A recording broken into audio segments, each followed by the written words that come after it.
এমনকি একই পিতা মাতার সন্তানরাও কখনো একরকম হয় না। আইডেন্টিক্যাল টুইন ওই হিসাব বাদ দাও, একই রকম জমজের হিসাব বাদ দাও, বেশিরভাগ ক্ষেত্রে যেটা ঘটে, ডারউইন বলছে একই প্রজাতির দুইটা সদস্য কখনো একরকম হয় না, এমনকি একই পিতা মাতার সন্তানরাও একরকম হয় না, পার্থক্য আছে। ডারউইন এই পার্থক্যকেই বলছে প্রকরণ। একটা জীবের সাথে আরেকটা জীবের যে পার্থক্য, এই পার্থক্যকেই কি বলছে? প্রকরণ। নিজের কথা নিজে শুনতে মেজাজ খারাপ হয়। তাহলে বাবারা, একই প্রজাতির দুইটা জীব কখনো হুবহু একরকম হয় না, এমনকি একই পিতা মাতার দুইটা সন্তানও কখনো হুবহু একরকম হয় না, এদের মধ্যে পার্থক্য আছে। ডারউইন এই পার্থক্যকেই বলছে হলো প্রকরণ বা পরিবৃত্তি। এবং তার মতে প্রকরণ দুই রকম, একটা ধারাবাহিক প্রকরণ আর একটা অধারাবাহিক প্রকরণ। এখান থেকে খালি দুইটা কথা মনে রাখো। আর অধারাবাহিক প্রকরণটা আকস্মিক ভাবে হয়, ওটা ক্ষতিকর, ওটা ভালো নয়। ধারাবাহিক প্রকরণের মাধ্যমে নতুন প্রজাতি সৃষ্টি হয়। আমাদের এমসিকিউ আসতে পারে, নতুন প্রজাতি সৃষ্টি হয় কোন প্রকরণের মাধ্যমে? ধারাবাহিক প্রকরণের মাধ্যমে। আর অধারাবাহিক, যেহেতু এখানে ঘটনাটা অধারাবাহিক, তাই এখানে কোন প্রজাতি সৃষ্টি হয় না, কোন নতুন প্রজাতি সৃষ্টি হয় না। তাহলে বাবারা, বারবার প্রকরণ হতে হতে, প্রকরণ সৃষ্টি হতে হতে অনেক সময় কিন্তু নতুন প্রজাতি সৃষ্টি হয়ে যাবে, এবং সেটা ধারাবাহিক প্রকরণের মাধ্যমে। অধারাবাহিক প্রকরণের মাধ্যমে নতুন কোন প্রজাতি সৃষ্টি হবে না। তাহলে ডারউইনের মতে একই প্রজাতির দুইটা জীব কিংবা একই পিতা মাতার দুইটা সন্তান কখনো হুবহু একরকম হয় না, পার্থক্য থাকে, এই পার্থক্যটাই প্রকরণ। এবং তার মতে প্রকরণ দুই রকম, ধারাবাহিক আর অধারাবাহিক। এখান থেকে দুইটা কথা মনে রাখবা, যদি এমসিকিউ আসে যে কোন প্রকরণের মাধ্যমে নতুন প্রজাতি সৃষ্টি হয়, ধারাবাহিক আর অধারাবাহিক প্রকরণের মাধ্যমে নতুন কোন প্রজাতি সৃষ্টি হয় না। পরের পয়েন্টে বলছে সার্ভাইভাল অফ দা ফিটেস্ট, যোগ্যতমের টিকে থাকা। যোগ্যতমের টিকে থাকা। বাবারা, ডারউইনের মতে প্রকরণ সৃষ্টিকারী বৈশিষ্ট্য, মানে পার্থক্য সৃষ্টিকারী বৈশিষ্ট্য, একটা জীবের সাথে আর একটা জীবের পার্থক্য তৈরি করে যে বৈশিষ্ট্য, প্রকরণ সৃষ্টিকারী বৈশিষ্ট্য যে সকল জীবে স্থানান্তরিত হয় তারাই ফিটেস্ট, তারাই যোগ্য, তারাই সার্ভাইভ করবে, তারাই টিকে থাকবে, আর বাকিরা বিলুপ্ত হবে। এটাই হলো 5 নাম্বার পয়েন্ট, যোগ্যতমে টিকে থাকা। তাহলে যোগ্যরা টিকে থাকবে, অযোগ্যরা বিলুপ্ত হবে। প্রশ্ন, যোগ্য কারা? প্রকরণ সৃষ্টিকারী বৈশিষ্ট্য যে জীবগুলোতে স্থানান্তরিত হবে তারা যোগ্য। প্রকরণ সৃষ্টিকারী বৈশিষ্ট্য যে জীবগুলোতে স্থানান্তরিত হবে তারাই যোগ্য, তারাই টিকে থাকবে, বাকিরা বিলুপ্ত হবে। 6 নাম্বার পয়েন্টে বলছে ন্যাচারাল সিলেকশন বা প্রাকৃতিক নির্বাচন। এই পয়েন্টে বলা হচ্ছে যোগ্যরা কেন টিকে থাকবে। 6 নাম্বার পয়েন্টে বলছে যে যোগ্যরা কেন টিকে থাকবে, বলা হচ্ছে প্রকৃতি ওদেরকে টিকে রাখবে, তারাই প্রাকৃতিক ভাবে সিলেক্টেড হবে টিকে থাকার জন্য। যারা যোগ্য, যাদের মধ্যে প্রকরণ সৃষ্টিকারী বৈশিষ্ট্য স্থানান্তরিত হচ্ছে, প্রকৃতি ওদেরকে টিকে রাখবে, প্রকৃতি দ্বারাই সিলেক্টেড হবে, ওরা টিকে থাকবে, টিকে থাকার জন্য ওরা নির্বাচিত হবে, এটাই প্রাকৃতিক নির্বাচন। তো যারা যোগ্য তারা টিকে থাকবে। প্রশ্ন, কে টিকে রাখবে? প্রকৃতিই টিকে রাখবে, ওটাই প্রাকৃতিক নির্বাচন। এই যে প্রকৃতি কর্তৃক সিলেক্টেড হলো কারা টিকে থাকবে কারা টিকে থাকবে না, এটাই প্রাকৃতিক নির্বাচন, ন্যাচারাল সিলেকশন। নেচার সিলেক্ট করে দিবে যে কারা টিকে থাকবে, এটাই ন্যাচারাল সিলেকশন। আর তার বইয়ের নাম তো origin of the species by means of natural selection, ডারউইনের বই, ডারউইনের লেখা বই। তাহলে বলতো ডারউইনের বিবর্তনবাদ কোন গ্রন্থে প্রকাশিত হয়েছিল? Origin of the species by means of natural selection. আমাদের মেডিকেলে প্রশ্ন আসছে ল্যামার্কিজম বা ল্যামার্কের মতবাদ কোন গ্রন্থে প্রকাশিত হয়েছিল। এটা এক জায়গায় পার্থক্যের মধ্যে লেখা আছে, যেহেতু মেডিকেলে আসছে আমি লিখে দিলাম। ল্যামার্কের মতবাদ কোন গ্রন্থে প্রকাশিত হয়েছিল? ফিলোসফি জোলজিক।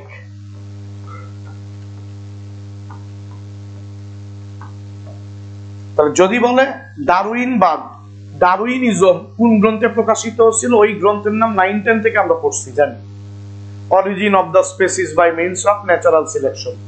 কিন্তু আমাদের মেডিকেলে প্রশ্নটা আসছে হলো ল্যামার্কিজম কোন গ্রন্থে প্রকাশিত হয়েছিল, ল্যামার্কের মতবাদ কোন গ্রন্থে প্রকাশিত হয়েছিল? ফিলোসফি জোলজিক। ফিলোসফি জোলজিক গ্রন্থে ল্যামার্কিজম প্রকাশিত হয়েছিল। আমি আরেকবার ওই কথাগুলো বলবো, তবে আর কিছু কথা বলে দিই। ভাইজম্যান, এই নাম মনে আছে বাবা? 22 প্রজন্ম ধরে কি করছিল? লেস কাটা ইঁদুরের মধ্যে ক্রস ঘটাসলো, মিলন ঘটাসলো।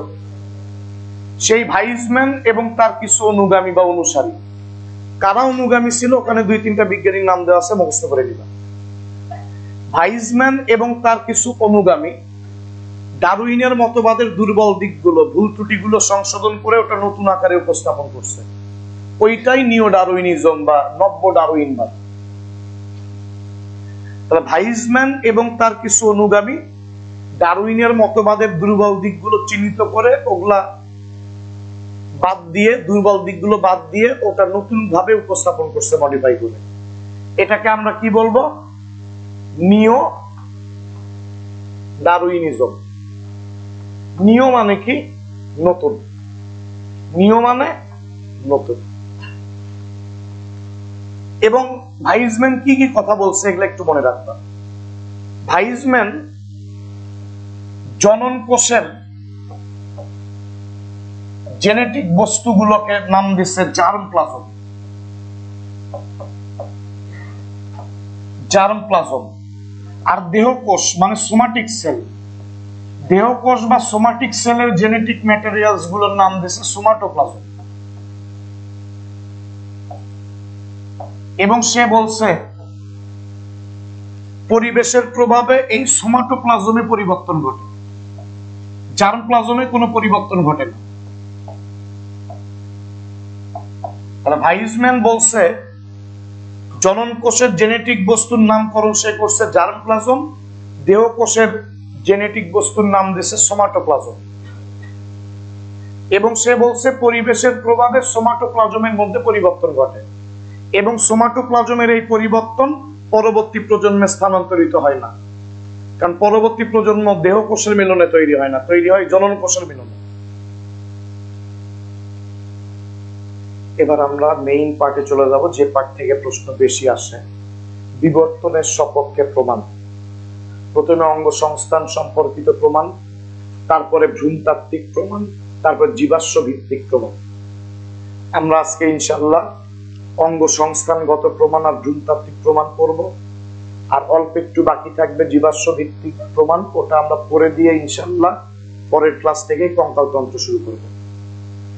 আমি আরেকবার সবগুলো কথা বলতেছি, এবার মাথার মধ্যে ঢুকে নেওয়া কথাগুলো। একটা প্রজাতির দুইটা জীব কখনো হুবহু একরকম নয়, এমনকি একই পিতামাতার দুইটা সন্তানও কখনো হুবহু একরকম নয়, পার্থক্য আছে। ডারউইন এই পার্থক্যকেই বলছে প্রকরণ বা পরিবৃত্তি, এবং সে বলছে প্রকরণ বা পরিবৃত্তি দুই রকম, ধারাবাহিক এবং অধারাবাহিক। এবং ধারাবাহিক প্রকরণের মাধ্যমে নতুন প্রজাতি সৃষ্টি হয়, অধারাবাহিক প্রকরণের মাধ্যমে নতুন প্রজাতি সৃষ্টি হয় না, ওটা আকস্মিক হয়, মাঝে মাঝে হয়। তাহলে বাবারা ভালো করে মাথার মধ্যে নাও যে একই প্রজাতির দুইটা জীব বা একই পিতামাতার দুইটা সন্তান কখনো হুবহু একরকম হয় না, পার্থক্য আছে, এই পার্থক্যই প্রকরণ। এবং প্রকরণ দুই রকম, ধারাবাহিক আর অধারাবাহিক। ধারাবাহিক প্রকরণের মাধ্যমে নতুন প্রজাতি সৃষ্টি হয়, অধারাবাহিক প্রকরণের মাধ্যমে নতুন প্রজাতি সৃষ্টি হয় না। পরের পয়েন্টে বলছে যোগ্যতমের টিকে থাকা। তুমি এর উত্তরটা 4 নাম্বার পয়েন্ট থেকে বের করবা। যোগ্যতমের টিকে থাকা মানে যোগ্যরা টিকে থাকবে। কারা যোগ্য? তা 4 নাম্বার পয়েন্ট থেকে সাহায্য নিবা। প্রকরণ সৃষ্টিকারী বৈশিষ্ট্য যে জীবগুলোতে স্থানান্তরিত হয় তারাই যোগ্য, তারাই টিকে থাকবে। প্রকরণ সৃষ্টিকারী বৈশিষ্ট্যগুলো যে জীবে স্থানান্তরিত হয় ওই জীবগুলো যোগ্য, তারাই টিকে থাকবে। এটাই যোগ্যতমের টিকে থাকা। 5 নাম্বার পয়েন্ট প্রাকৃতিক নির্বাচন। প্রকৃতি দ্বারাই নির্বাচিত হবে কারা টিকে থাকবে। কারা টিকে থাকবে 5 নাম্বার পয়েন্ট থেকে সাহায্য নাও। যারা যোগ্য তারা টিকে থাকবে। প্রকৃতি তাদেরকে টিকে রাখবে। প্রকৃতি দ্বারাই নির্ধারিত হবে, নির্বাচিত হবে যে ওরা যোগ্য, ওরা টিকে থাকবে। প্রকৃতি ওদেরকে শেল্টার দিবে, টিকে রাখবে। এটাই প্রাকৃতিক নির্বাচন। তাহলে বাবারা, প্রকরণ সৃষ্টিকারী বৈশিষ্ট্য যে জীবগুলোতে স্থানান্তরিত হয় তারা যোগ্য, তারাই প্রকৃতিতে সার্ভাইভ করবে, টিকে থাকবে। কেন টিকে থাকবে? প্রকৃতি ওদেরকে টিকে রাখবে। এটা 6 নাম্বার পয়েন্টের কথা। 5 নাম্বার থেকে 6 নাম্বার বানাবে। 5 নাম্বারে বলো যোগ্যরা টিকে থাকবে। কেন টিকে থাকবে? 6 নাম্বার পয়েন্টের উত্তর আছে, প্রকৃতিই টিকে রাখবে। প্রকৃতি দ্বারাই তারা সিলেক্টেড হবে টিকে থাকার জন্য। এটাই ন্যাচারাল সিলেকশন। নেচার সিলেক্ট করে দিবে যে এরা টিকে থাকবে, এরা যোগ্য। ওটাই ন্যাচারাল সিলেকশন। মাথায় ঢোকেনি বাবা? বলতো ল্যামার্কিজম কোন গ্রন্থে প্রকাশিত হয়েছিল? Philosophy zoologique. Philosophy zoologique. তাহলে ডারউইনের তত্ত্ব বা হাইপোথিসিস প্রকাশিত হয়েছিল origin of the species by means of natural selection. আর ল্যামার্কের মতবাদ প্রকাশিত হয়েছিল ফিলোসফি জুলজিক এই গ্রন্থে। এখন এখান থেকে 3টা কথা মনে রাখবে। হাইজম্যানের মতে জনন কোষের জেনেটিক বস্তুর নাম কি? জার্মপ্লাজম। আর সোমাটিক সেলের জেনেটিক বস্তুর নাম সোমাটোপ্লাজম। সে বলছে পরিবেশের প্রভাবে সোমাটোপ্লাজমে পরিবর্তন হয়, জার্মপ্লাজমে কোনো পরিবর্তন হয় না। আর জার্মপ্লাজমে পরিবর্তন হয় না বলে এই পরিবর্তন, পরিবেশের প্রভাবে যে পরিবর্তন, সেটা অন্য জীবে স্থানান্তরিত হয় না। কারণ পরিবেশের প্রভাবে যে জায়গায় পরিবর্তন হচ্ছে সোমাটোপ্লাজম। সোমাটোপ্লাজম কোন সেলে আছে? দেহকোষে।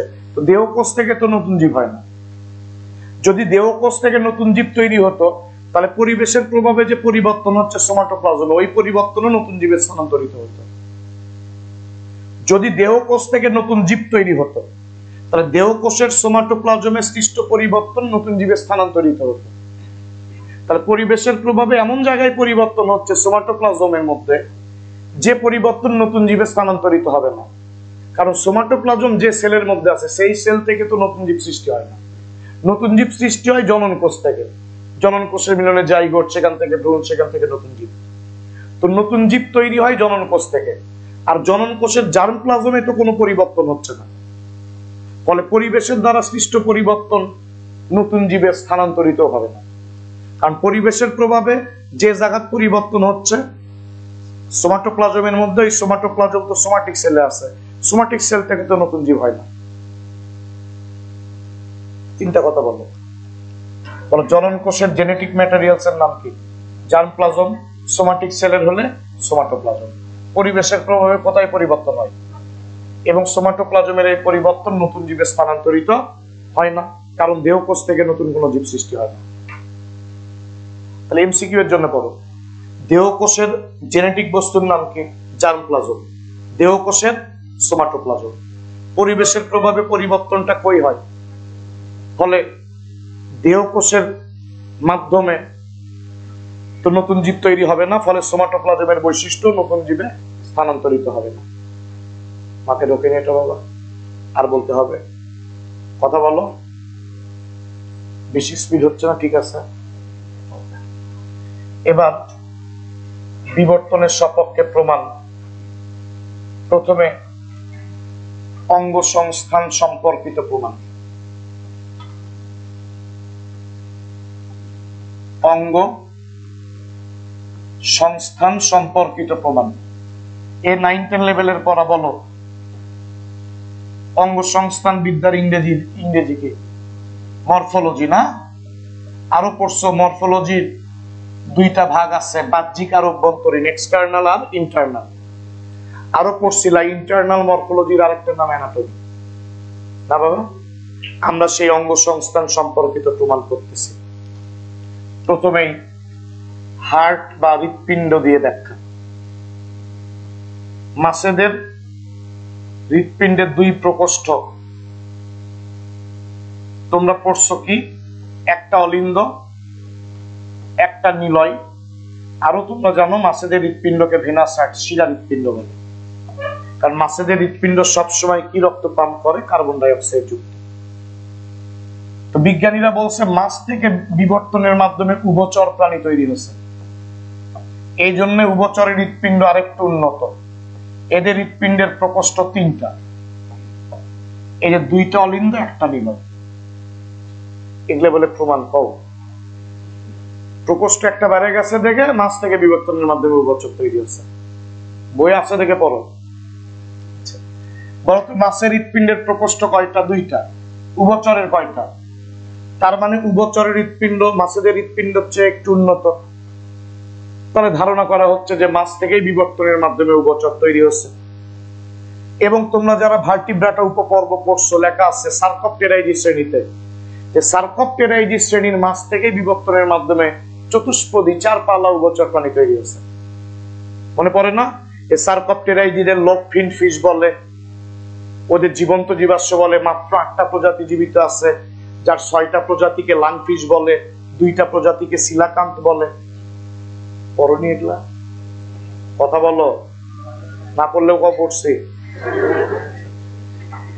সার্কোপটেরাইজি শ্রেণীর, যদি বলো মাছ থেকে উভচর তৈরি হচ্ছে, কোন শ্রেণীর মাছ থেকে? কন্ডিকটিস না, অ্যাক্টিনোপটেরিজি না, সার্কোপটেরিজি শ্রেণীর মাছ থেকে। বাবারা, সরীসৃপের হৃৎপিণ্ড অসম্পূর্ণ 4 প্রকোষ্ঠ বিশিষ্ট। তাহলে বলতো সরীসৃপের এই যে আন্তঃনিলয় পর্দা, নিলয়কে কমপ্লিটলি 2টা চেম্বারে সেপারেট করে দেয়, এই জন্য বলবো অসম্পূর্ণ 4 প্রকোষ্ঠ। তাহলে বলতো উভচরের হৃৎপিণ্ডের প্রকোষ্ঠ কয়টা? 3টা। উভচর থেকে বিবর্তনের মাধ্যমে তৈরি হচ্ছে সরীসৃপ, তাই এদের হৃৎপিণ্ড আরেকটু উন্নত। প্রকোষ্ঠ 3টার জায়গায় 4টা হচ্ছে, তবে অসম্পূর্ণ 4। তবে তোমরা এটাও পড়ছো যে কুমিরের হৃৎপিণ্ড সম্পূর্ণ 4 প্রকোষ্ঠ বিশিষ্ট। সরীসৃপদের মধ্যে কুমিরের হৃৎপিণ্ড সম্পূর্ণ 4 প্রকোষ্ঠ বিশিষ্ট। সরীসৃপ থেকে বিবর্তনের মাধ্যমে তৈরি হচ্ছে অ্যাভিস বা পক্ষীকুল। তাহলে এদের হার্ট আরেকটু উন্নত হবে, এদের হার্টের চেম্বার হবে সম্পূর্ণ 4, 2টা অলিন্দ, 2টা নিলয়। দেখো তুমি যখন একটা ধাপ থেকে আরেকটা ধাপে যাচ্ছ, তখন কিন্তু দেখো হৃৎপিণ্ড উন্নত হচ্ছে। পাখি থেকে বিবর্তনের মাধ্যমে তৈরি হচ্ছে সরীসৃপ, স্তন্যপায়ী। দুটো ব্যস্ত, তাই প্রশ্ন ভুল করে সরীসৃপ। আচ্ছা, পাখি থেকে বিবর্তনের মাধ্যমে তৈরি হচ্ছে স্তন্যপায়ী। তবে এদের হৃৎপিণ্ডের প্রকোষ্ঠ আর বাড়েনি, ওই সম্পূর্ণ 4ই আছে। তবে রক্তনালী বাড়ছে, রক্তনালীর দিক থেকে আরো উন্নত হয়েছে। প্রকোষ্ঠের দিক থেকে আর উন্নত হয়নি, সংখ্যা বাড়েনি, কিন্তু ব্লাড ভেসেলের দিক থেকে আরো উন্নত হচ্ছে স্তন্যপায়ীরা। তাহলে বাবারা, মাছ থেকে বিবর্তনের মাধ্যমে তৈরি হচ্ছে উভচর, এই জন্যই মাছের হৃৎপিণ্ডে 2 প্রকোষ্ঠ হলে উভচরের হৃৎপিণ্ডের প্রকোষ্ঠ বেড়ে 3টা হচ্ছে, 2টা অলিন্দ, 1টা নিলয়।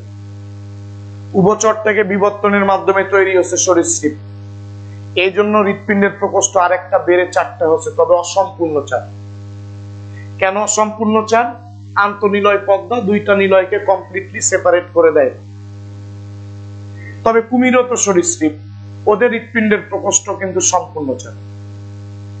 সরীসৃপ থেকে বিবর্তনের মাধ্যমে তৈরি হচ্ছে অ্যাভিস, পক্ষীকুল। তাহলে এদের হৃৎপিণ্ড আরেকটু উন্নত হচ্ছে বিবর্তনের মাধ্যমে।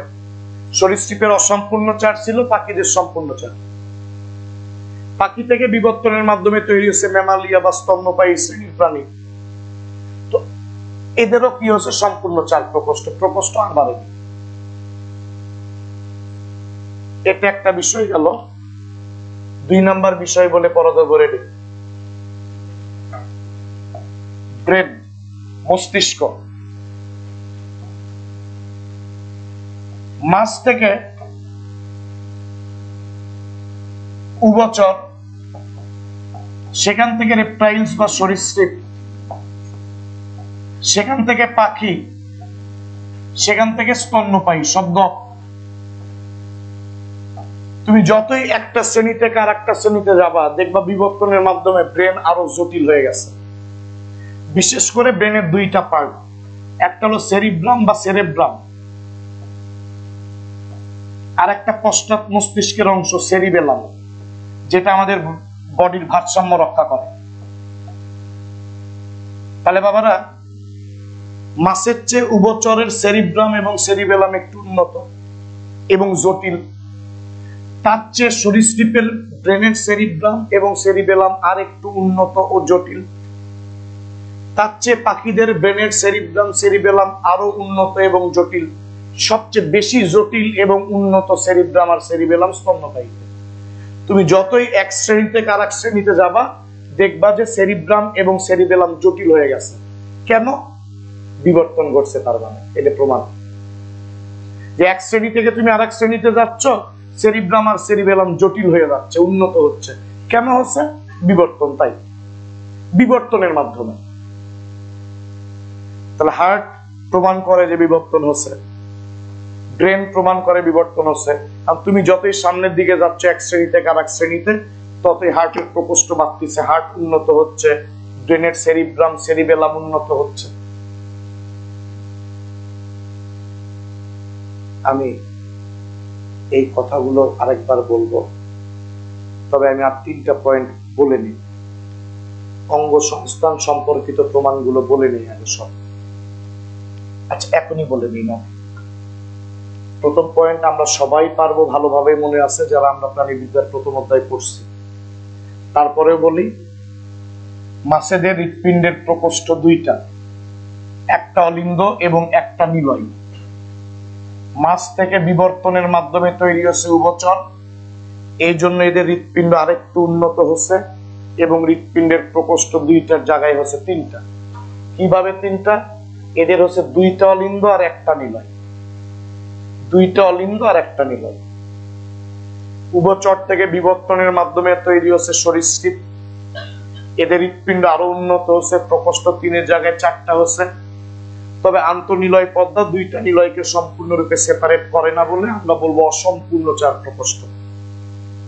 সরীসৃপের মধ্যে কুমিরের হৃৎপিণ্ড সম্পূর্ণ 4 প্রকোষ্ঠ বিশিষ্ট। সরীসৃপ থেকে বিবর্তনের মাধ্যমে তৈরি হচ্ছে পাখি, ফলে এদের হার্ট আরো উন্নত হচ্ছে।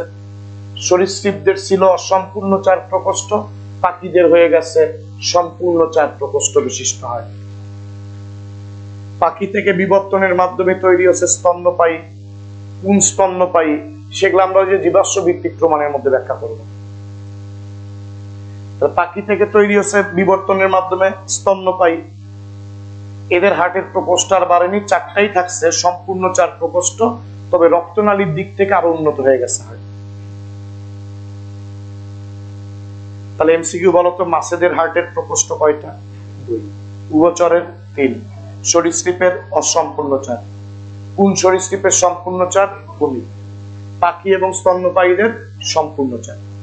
ক্লিয়ার? এটা বলতো মাছ, উভচর, সরীসৃপ, পাখি, স্তন্যপায়ী, এদের সেরিব্রাম এবং সেরিবেলাম ছাড়া ব্রেনের বাকি অংশের গঠনগুলো সেম প্রায়।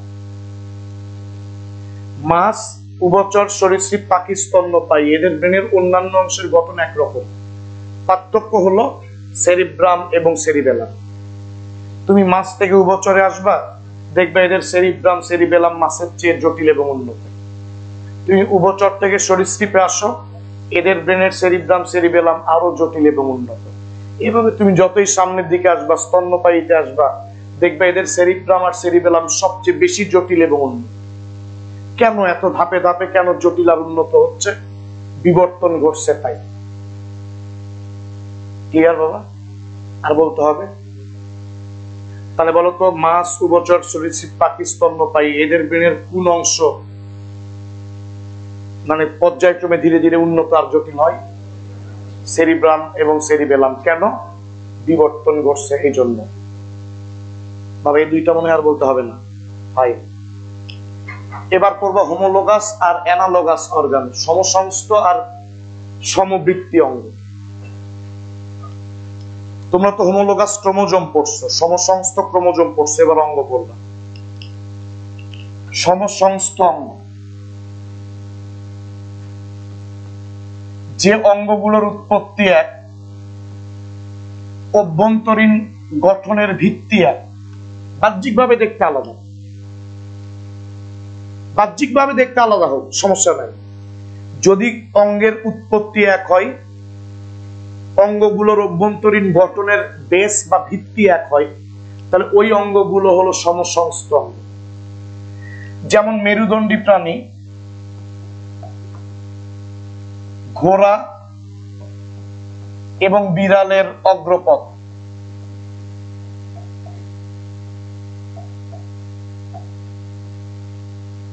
তারপর পাখি এবং বাদুড়ের ডানা, শব্দ করে দিও, মানুষের হাত,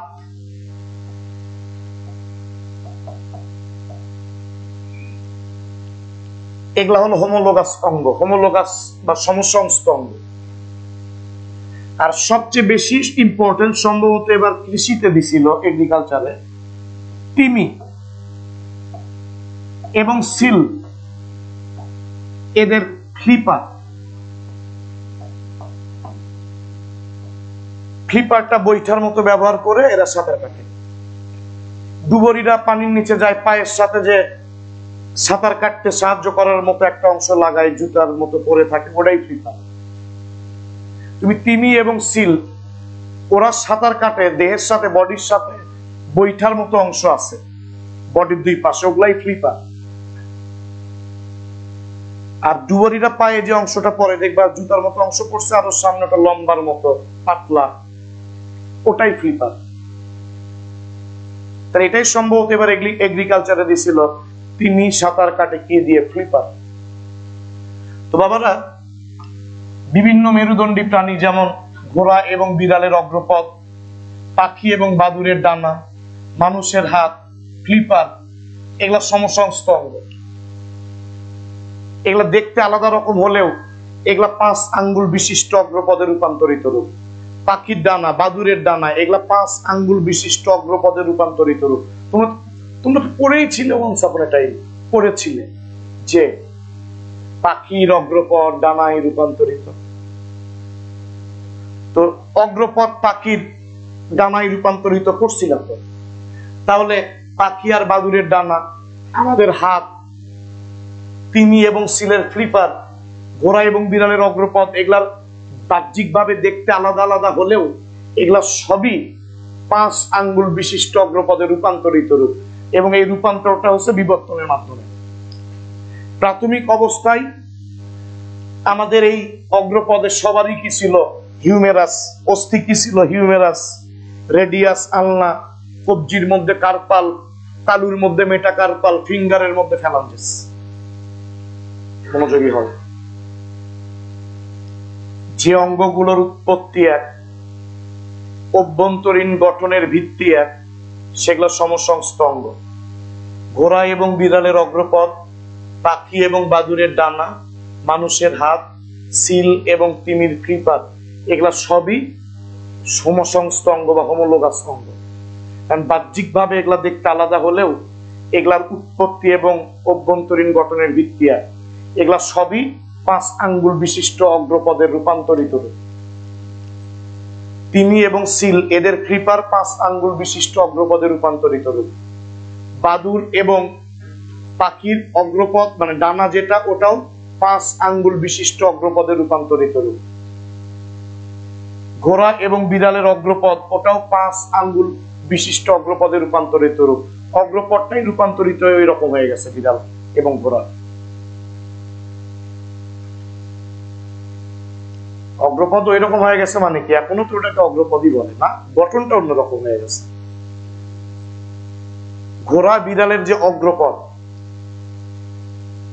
ওটাও 5 আঙ্গুল বিশিষ্ট অগ্রপদে রূপান্তরিত রূপ। এখনো কিন্তু নাম অগ্রপদই আছে। আমি বললাম দেখো 5 আঙ্গুল বিশিষ্ট অগ্রপদে রূপান্তরিত রূপ, এখনো কিন্তু অগ্রপদই ডাকা হয়। এবার সমবৃত্তি বা অ্যানালগাস অঙ্গ, যে অঙ্গগুলো বাহ্যিকভাবে দেখতে ভিন্ন রকম কিন্তু কাজ একরকম, যে অঙ্গগুলো বাহ্যিকভাবে দেখতে আলাদা রকম কিন্তু কাজ একরকম, সেগুলো অ্যানালগাস বা সমবৃত্তি অঙ্গ। এখানে খালি একটাই উদাহরণ দিচ্ছে, একটা পড়লেই যথেষ্ট, সেটা হলো পাখি এবং প্রজাপতির ডানা। পাখি এবং প্রজাপতির ডানা গঠন আলাদা হলেও কাজ এক, উভয়ের ডানাই এদের উড়তে সাহায্য করে। পাখির ডানা এবং প্রজাপতির ডানা কিন্তু বাবা সমবৃত্তি অঙ্গ, অ্যানালগাস, হোমোলোগাস না। স্লো বলতেছি, এগুলো এমসিকিউ এর জন্য আসবে, বিশেষ করে তিমি এবং সিলের ওই যে ফ্লিপার, এটা ভালো করে মনে রাখলাম। আমি স্লো বলতেছি। যে অঙ্গগুলোর অভ্যন্তরীণ গঠনের ভিত্তি এক, উৎপত্তি এক, সেগুলা সমসংস্থ অঙ্গ। আর যে অঙ্গগুলোর গঠন এক, গঠন আলাদা, কাজ এক, সেগুলা সমবৃত্তি অঙ্গ। পাখি এবং প্রজাপতির ডানার গঠন ভিন্ন কিন্তু কাজ এক, তাহলে ওরা সমবৃত্তি। আর সমসংস্থর ক্ষেত্রে অভ্যন্তরীণ গঠনের ভিত্তি এক হবে, গঠন আলাদা হবে না। অভ্যন্তরীণ গঠনের ভিত্তি এক হবে, উৎপত্তিও এক হবে। মাথায় ঢুকছে বাবা? বলতো, পাখি এবং বাদুড়ের ডানা সমবৃত্তি না সমসংস্থ অঙ্গ? পাখি আর প্রজাপতির ডানা যখন অঙ্গের গঠন আলাদা হলো কিন্তু কাজ এক হলো, ওরা সমবৃত্তি। আর যখন অভ্যন্তরীণ গঠনের ভিত্তি এক হলো, উৎপত্তিও এক হলো, ওরা সমসংস্থ। তাহলে বল, ঘোড়া বিড়ালের অগ্রপথ, পাখি বাদুড়ের ডানা, মানুষের হাত, তিমি এবং সিলের ফ্লিপার কি অঙ্গ? সমসংস্থ। সমসংস্থ অঙ্গ কেমন হয়? এদের উৎপত্তি এক হয়, অভ্যন্তরীণ গঠনের ভিত্তি এক হয়। আর বলতো, পাখি এবং প্রজাপতির ডানা কি অঙ্গ? সমবৃত্তি। সমবৃত্তি অঙ্গের গঠন আলাদা হয় কিন্তু কাজ এক। তাহলে ব্রেন পড়ালাম, হার্ট পড়ালাম, সমসংস্থ সমবৃত্তি অঙ্গ পড়ালাম। ক্লিয়ার এতটুকু সবার? আর বলতে হবে বাবা? কথা বলো। আর বলবো? সবই ফাইন। অঙ্গ সংস্থান সম্পর্কিত প্রমাণের শেষ পয়েন্ট, ভেস্টিজিয়াল অর্গান বা নিষ্ক্রিয় অঙ্গ।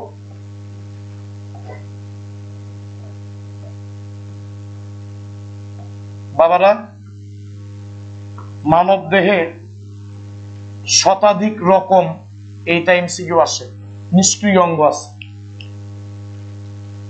মানব দেহে শতাধিক রকম নিষ্ক্রিয় অঙ্গ আছে, এটাও প্রমাণ করে যে বিবর্তন হচ্ছে। কি ব্যাখ্যা দিচ্ছে বিজ্ঞানীরা? বলছে এই শতাধিক রকমের যে অঙ্গ, এগুলোর এক সময় কাজ ছিল, বিবর্তন হচ্ছে, এক একটার এক এক রকম কাজ ছিল, বিবর্তন হচ্ছে এবং এই অঙ্গগুলো কার্যকারিতা হারিয়ে ফেলছে। তাহলে মানুষের দেহে যে শতাধিক রকমের ভেস্টিজিয়াল অর্গান বা নিষ্ক্রিয় অঙ্গ আছে, এটাও বলে প্রমাণ করে যে মানুষের বিবর্তন হচ্ছে। তারা ব্যাখ্যা দিল কি বিজ্ঞানীরা, যে এই অঙ্গগুলোর, এই শতাধিক রকম অঙ্গ, এগুলোর এক টাইমে কাজ ছিল, আর বিবর্তন হচ্ছে, পরিবর্তন করছে এবং এই অঙ্গগুলো কার্যকারিতা হারিয়ে ফেলছে। তো তুমি 6 রকমের নাম মনে রাখো নিষ্ক্রিয় অঙ্গ। 1, পুরুষের বুকের লোম নিষ্ক্রিয়, কাজ নাই, তাও আছে। বিজ্ঞানীদের ধারণা এক টাইমে কাজ ছিল, বিবর্তন হয়ে কার্যকারিতা হারিয়ে গেছে। 2, উইজডম টিথ বা আক্কেল দাঁত। উইজডম টিথ বা আক্কেল দাঁত পেছন দাঁতের অন্তর্গত। ওটা কিন্তু কোনো কাজেই লাগে না, খাবার চূর্ণ বিচূর্ণ করতে, পিষে ফেলতে কোনো কাজে আসে না, নিষ্ক্রিয়। 3, শব্দ অ্যাপেন্ডিক্স। এটা তো আমরা জানি বৃহদন্ত্রের অংশ, সিকামের সাথে যুক্ত থাকে, এবং মানুষের অ্যাপেন্ডিক্স নিষ্ক্রিয় অঙ্গ। যদিও বিভিন্ন গবেষণায় দেখা গেছে এর মধ্যে উপকারী ব্যাকটেরিয়া আছে, আমাদের উপকার করে, হেন তেন কথাবার্তা, কিন্তু বই অনুসারে এগুলা নিষ্ক্রিয় অঙ্গ। অ্যাপেন্ডিক্স নিষ্ক্রিয় অঙ্গ, কারণ এর মধ্যে খাবারের কোনো পরিপাক হয় না, খাবার শোষণও হয় না, সিকামের সাথে যুক্ত থাকে। এবং এই টপিক থেকে একটা গুরুত্বপূর্ণ তথ্য আছে, গিনিপিগ এবং খরগোশের অ্যাপেন্ডিক্সটা কার্যকরী, সক্রিয়। তাহলে বাবারা এটা পরীক্ষা আসতে পারে যে নিচের কোন প্রাণীর অ্যাপেন্ডিক্স কর্মক্ষম, কার্যকরী বা সক্রিয়? গিনিপিগ এবং খরগোশ। কিন্তু গুগল সার্চ করলে বলে যে গিনিপিগের কোনো অ্যাপেন্ডিক্স নাই, খরগোশেরটা আছে। লেখা আছে যে খরগোশের অ্যাপেন্ডিক্স ঘাস, কাঠ এগুলা পরিপাকে সাহায্য করে। তো আমরা বইয়ের তথ্যই ফলো করব। আমাদের যদি প্রশ্ন আসে যে নিচের কোন প্রাণীর সক্রিয় অ্যাপেন্ডিক্স আছে, আমরা বলবো গিনিপিগ এবং খরগোশ। কেউ যদি বলো কি কাজ, এদের অ্যাপেন্ডিক্স যে সক্রিয়, কি কাজ করে? আমাদের নিষ্ক্রিয়, তাই আমরা জানি না যে অ্যাপেন্ডিক্সের কি কাজ ছিল, কিন্তু এদের তো সক্রিয়। কি কাজ করে? পরিপাকে সাহায্য করে।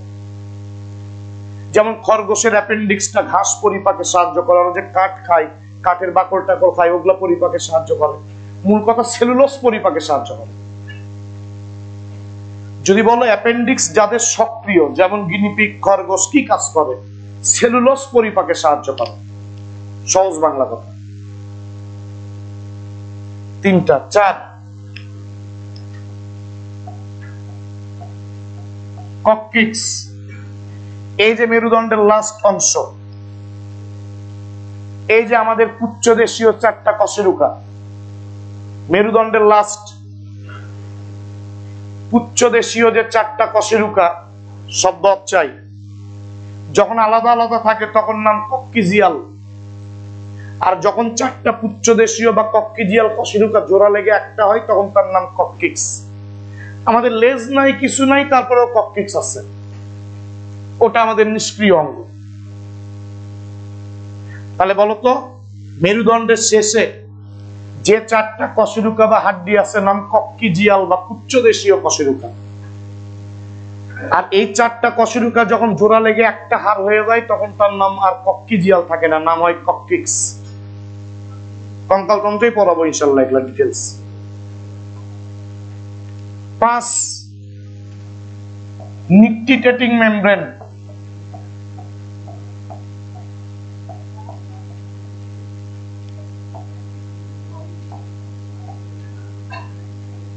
বুঝতেই পারতেছ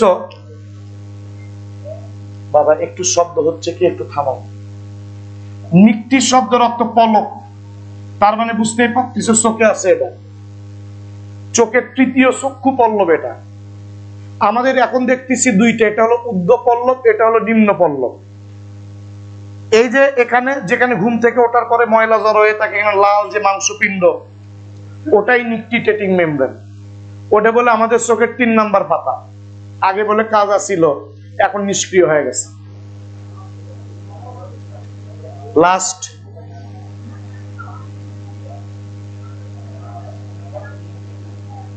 বাবা, আয়ব ভাই বন্ধ রাখেন প্রয়োজন। শেষ, অরিকুলার পেশি। অরিকল মানে কান। বাবারা বলো তো অরিকল মানে কি? তাহলে বলো, একাইনোডার্মাটাদের একটা লার্ভা আছে, গঠনটা অনেক আমাদের কানের মতো। তো ওই লার্ভার নাম কি দিবা? অরিকল মানে কান। তাহলে একাইনোডার্মাটা পর্বের প্রাণীদের এক ধরনের লার্ভা আছে, দেখতে গঠন অনেকটা আমাদের কানের মতো, তার নাম দিবা অরিকুলারিয়া। পড়ছিলাম না একাইনোডার্মাটাদের লার্ভা অরিকুলারিয়া, বাইপিনারিয়া, অপিউকিটাস, একাইনোকিটাস। অরিকল মানে কান শব্দ। এইটা আমাদের বহিকর্ণের পিনা শব্দ। বাবা প্রথম দিকে অনেক ভালো ক্লাস নিচ্ছে, এখন কথা বলো না। পিনার উপরে এখানে আছে সুপিরিয়র অরিকুলার পেশি, এই দিকে আছে হলো পোস্টেরিয়র বা পশ্চাৎ অরিকুলার পেশি, আর এই দিক হলো অ্যান্টেরিয়র বা সম্মুখ অরিকুলার পেশি। আমাদের অরিকুলার পেশি তিন রকম বাবারা। কানের এই পিছনে এই পাশে হলো পশ্চাৎ অরিকুলার পেশি, আর এই দিকে হলো সম্মুখ অরিকুলার পেশি, আর এর উপরে এখানে হলো সুপিরিয়র অরিকুলার পেশি। আবার বলতে এই যেটা তো পিনা, এই দিকে কি পেশি না সম্মুখ, আর এই দিকে, আর এই উপরে সুপিরিয়র। তো আমাদের পিনাতে তিন রকম অরিকুলার পেশি থাকার পরও পিনা নাড়াতে পারি না, দুই একজন পারলে ব্যতিক্রম, আমরা পিনা নাড়াতে পারি না। তার মানে এই পিনাতে যে তিন রকম পেশি আছে এগুলা নিষ্ক্রিয়। এক সময় হয়তো আমরা পিনা নাড়াতে পারতাম, আমরা স্থির থেকেই শব্দ যেদিকে আসতো পিনা হয়তো ওই দিকে ঘুরে ঘুরে শব্দ সংগ্রহ করত, এখন নিষ্ক্রিয়। ওকে, অঙ্গ সংস্থান সম্পর্কিত প্রমাণ শেষ। থামো সবাই, স্লো বলতেছি। লাস্ট পার্ট, এই পার্ট থেকে মেডিকেলে প্রশ্ন হচ্ছে আগে ভালো করে। মানব দেহে শতাধিক রকমের নিষ্ক্রিয় অঙ্গ আছে। এই শতাধিক রকমের নিষ্ক্রিয় অঙ্গ থাকাটা প্রমাণ করে মানুষের বিবর্তন ঘটছে। এক টাইমে এই শতাধিক রকম নিষ্ক্রিয় অঙ্গের কাজ ছিল, বিবর্তন ঘটে বিভিন্ন বৈশিষ্ট্যের চেঞ্জ ঘটছে, এর সাথে সাথে এই অঙ্গগুলো নিষ্ক্রিয় হয়ে গেছে। তাহলে মানুষের শতাধিক রকমের নিষ্ক্রিয় অঙ্গ আছে। এই নিষ্ক্রিয় অঙ্গ থাকাটাও প্রমাণ করে যে মানুষের বিবর্তন ঘটছে। এক সময়ে এই নিষ্ক্রিয় অঙ্গগুলোর কাজ ছিল, বিবর্তন হচ্ছে, বৈশিষ্ট্য চেঞ্জ হচ্ছে, সাথে কিছু অঙ্গ তারা তাদের কার্যকারিতা হারিয়ে ফেলছে। তো শতাধিক রকম মনে রাখার দরকার নাই, 6 রকম মনে রাখো। পুরুষের বুকের চুল কোনো কাজ নাই, তাও আছে, এটা নিষ্ক্রিয়। আক্কেল দাঁত নিষ্ক্রিয় অঙ্গ। এমনকি মানুষের অ্যাপেন্ডিক্স যেটা সিকামের সাথে যুক্ত, নিষ্ক্রিয়। তবে বই অনুযায়ী গিনিপিগ এবং খরগোশের অ্যাপেন্ডিক্সটা সক্রিয়। তাহলে মানুষের অ্যাপেন্ডিক্সটা নিষ্ক্রিয়, কিন্তু গিনিপিগ এবং খরগোশের অ্যাপেন্ডিক্স সক্রিয়। যদি বলো সক্রিয়, তাহলে কি কাজ হয়? সেলুলোজের পরিপাক হয়। আমাদের মেরুদণ্ডের লাস্ট পুচ্ছদেশীয় কশেরুকা। আমাদের কোনো পুচ্ছ পাখনা নাই, লেজ নাই, কিন্তু পুচ্ছদেশীয় কশেরুকা আছে, নিষ্ক্রিয়। মাছেদের মতো আমাদের কোনো কডাল ফিন বা পুচ্ছ পাখনা নাই, আমাদের লেজ নাই, তারপরেও পুচ্ছদেশীয় কশেরুকা আছে, ককটিক্স আছে, এটা নিষ্ক্রিয়। আমাদের এই যে চোখের এই কোনায় লাল যে মাংসপিণ্ডের মতো অংশ, ওটা 3 নাম্বার চক্ষু পল্লব, নাম নিকটিটেটিং মেমব্রেন, এটাও নিষ্ক্রিয়। আমাদের পিনার উপরের দিকে আছে সুপিরিয়র অরিকুলার পেশি, এই সম্মুখ দিকে মাথার দিকে, সরি, পিনার উপরে সুপিরিয়র অরিকুলার পেশি, আর এই দিকে কি বলতো সম্মুখ অরিকুলার পেশি, আর এই পিনার পিছনের দিকে এই দিক পশ্চাৎ অরিকুলার পেশি। এই 3 রকম অরিকুলার পেশি আছে, তারপরেও আমরা পিনা এদিক ওদিক নাড়াতে পারি না। তাহলে এই যে কানের পিনাতে যে 3 রকম পেশি, সুপিরিয়র অরিকুলার পেশি, অ্যান্টেরিয়র বা সম্মুখ অরিকুলার পেশি, পশ্চাৎ অরিকুলার পেশি, এগুলা কি বলতো? ভেস্টিজিয়াল বা নিষ্ক্রিয়। মাছ থেকে স্তন্যপায়ী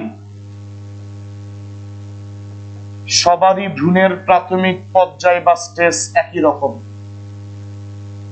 পরবর্তীতে যে ভিন্নতা বা পার্থক্য সৃষ্টি হয়,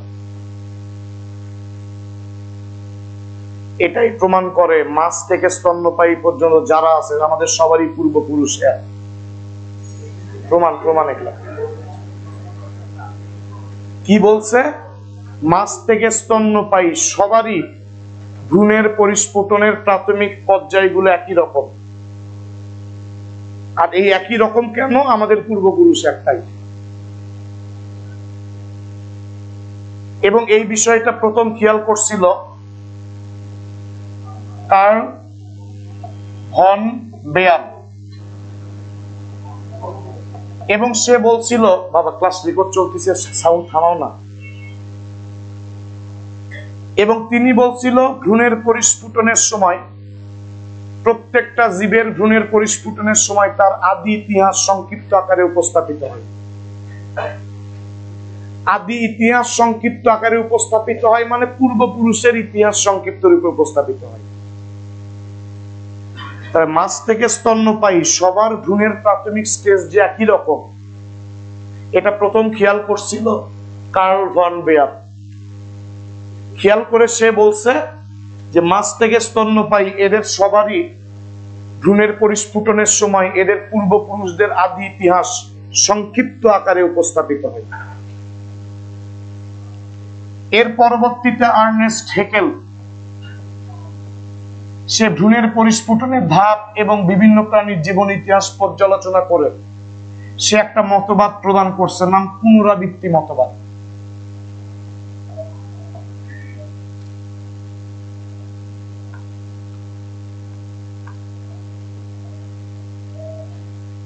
এবং এই মতবাদ অনুসারে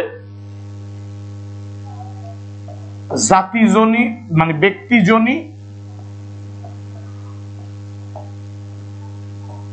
জাতিজনীর পুনরাবৃত্তি করে।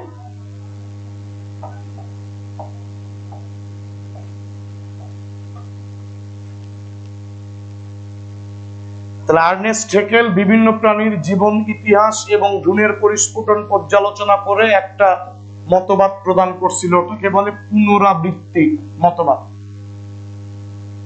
এই মতবাদ অনুসারে ব্যক্তিজনী জাতিজনীর পুনরাবৃত্তি ঘটে। এই লাইন থেকে মেডিকেলে প্রশ্ন হচ্ছে।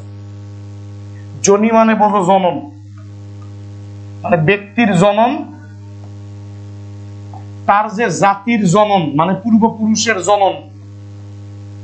একটা ব্যক্তির জননে মানে ভ্রূণের পরিস্ফুটনের সময় তার জাতির যে জনন মানে পূর্বপুরুষের জননের পুনরাবৃত্তি ঘটে, রিপিটেশন ঘটে। মানে আমার প্রজননের সময় ভ্রূণের পরিস্ফুটনের সময় আমার পূর্বপুরুষের পরিস্ফুটনের যে ঘটনা ওটা পুনরাবৃত্তি হচ্ছে। আরো সহজ বাংলায় যদি বলি, একটা প্রাণীর পরিস্ফুটনের বিভিন্ন স্টেজ দেখতে ওই রকম দেখতে তাদের পূর্বপুরুষের কোনো না কোনো প্রাণী ছিল। আরে বাইরের শব্দ থামান তো, কথা যদি না বুঝে থাকো আবার শোনো। ধরো মানুষের তৃতীয় পর্যায়ে, এই পর্যায়ে ধরো তৃতীয় সপ্তাহে ভ্রূণটা দেখতে যে রকম, আমাদের পূর্বপুরুষের কেউ না কেউ পূর্ণাঙ্গ অবস্থায় এরকম আছিল। ধরো ভ্রূণের পরিস্ফুটনের চতুর্থ সপ্তাহে ভ্রূণটা দেখতে যে রকম, ওই রকম আমাদের পূর্বপুরুষের কেউ না কেউ পূর্ণাঙ্গ অবস্থাতেই দেখতে ওই রকম আছিল। সেটা আমাদের ভ্রূণের মধ্যে রিপিটেশন হচ্ছে।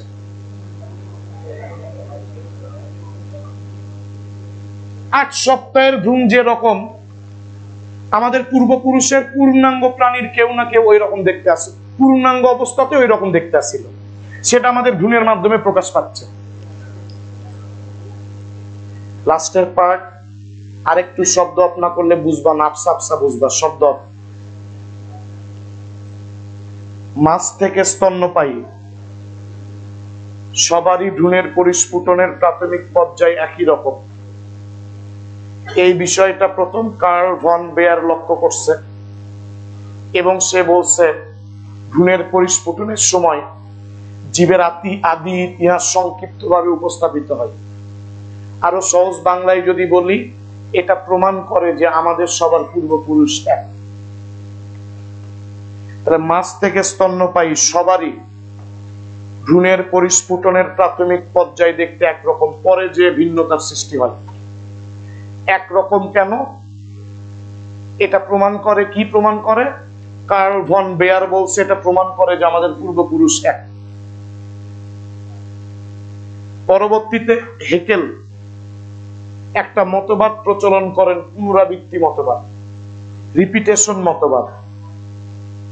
তার মতে ব্যক্তিজনী জাতিজনী পুনরাবৃত্তি করে। এই শব্দটার অর্থ হলো একটা ব্যক্তির জননে মানে ভ্রূণের পরিস্ফুটনের সময় তার যে জাতি বা পূর্বপুরুষের যে জনন পদ্ধতি সেটা রিপিটেশন ঘটে। ব্যক্তিজনী জাতিজনীর পুনরাবৃত্তি করে। ব্যক্তিজনী জাতিজনীর পুনরাবৃত্তি করে মানে একটা ব্যক্তির জননের সময় বা ভ্রূণের পরিস্ফুটনের সময় তার যে জাতি, জাতি মানে পূর্বপুরুষ, পূর্বপুরুষের জনন পদ্ধতি রিপিটেশন দেখা যায়। সেটা জননের কখন? ভ্রূণের পরিস্ফুটনের সময়। আরো সহজ বাংলায় যদি এটার অর্থ করি যে আমাদের ভ্রূণের যে স্টেজ গুলো আছে, আমাদের পূর্বপুরুষের পূর্ণাঙ্গ প্রাণীরা দেখতে এরকম ছিল, সেটা আমাদের ভ্রূণের মাধ্যমে আমরা প্রকাশ করতেছি। আমাদের ভ্রূণের যে বিভিন্ন পর্যায় আছে ওই পর্যায়গুলো দেখতে যেরকম আমাদের পূর্বপুরুষের পূর্ণাঙ্গ প্রাণীরাও বলে দেখতে উনকে আসিল, সেটাই আমাদের ভ্রূণের মাধ্যমে প্রকাশ পাচ্ছে। মানে আমার 10 সপ্তাহের ভ্রূণ দেখতে যেরকম ওই রকম আমাদের পূর্বপুরুষের কোন প্রাণী পূর্ণাঙ্গ অবস্থাতে ওই রকম আসিল, সেটা প্রকাশ পাচ্ছে ধরো 10 সপ্তাহের ভ্রূণে। 8 সপ্তাহের ভ্রূণ দেখতে যেরকম আমাদের পূর্বপুরুষের পূর্ণাঙ্গ প্রাণী দেখতে ওই রকম আসিল, সেটা আমার 8 সপ্তাহের ভ্রূণের মাধ্যমে সেটা প্রকাশ পাচ্ছে। তার মানে কি বিবর্তন হচ্ছে?